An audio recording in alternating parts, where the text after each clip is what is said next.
Aloha, everyone. This is Senator Mazie Hirono. Today, I want to talk about the new Postmaster General that President Trump recently appointed, Louis DeJoy. He has absolutely no background or experience with the Postal Service, but he is a very major donor to the Trump campaign to the tune of millions of dollars. He also has some major conflicts of interest because of his business interests with some of the companies that deal with the Postal Service. So here's what's happening at a time in the middle of a pandemic when so many states are going to mail-in ballots. As we know, the president hates mail-in ballots, even if he himself has mailed in his ballot. So we have basically a Trump hack who is doing everything he can to slow down the mail. And he's already gotten rid of over close to 24 executives in the Postal Service. He's also instituted no overtime during a time when, because of the pandemic, the Postal Service does not have a full complement of his employees. He's also delaying the length of time it takes for mail to get processed because he's saying, oh, you don't have to get to that today.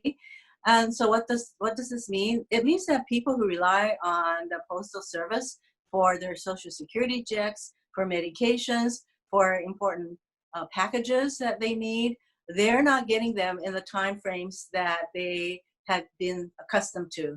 And that's because this is an intentional delay by the Postmaster General to have that happen.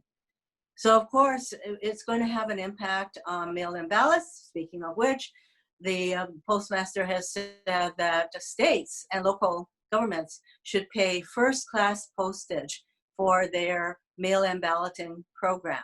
This raises the cost to state and local governments when they're already strapped for cash because of the pandemic. This will raise the cost of almost 3 times. So this is not happening because this is good for the country. It's good for Trump. And he's got a new Postmaster General who's going to do everything he can to have delays, to raise costs, to question the efficacy or the trustworthiness of mail-in ballots. So what can you do? What can we all do? First of all, I would really appreciate hearing from all of you who are experiencing these kinds of delays of late delivery of your mail and other items that you need. And you can also go on social media to share your stories. But the main thing is to let people know that this is happening, this is real, and it's going to have an impact on our elections, on people's ability to send in their census information, and all in all, it is all part and parcel of what the Trump administration and Trump himself is trying to do to put a crimp into mail delivery.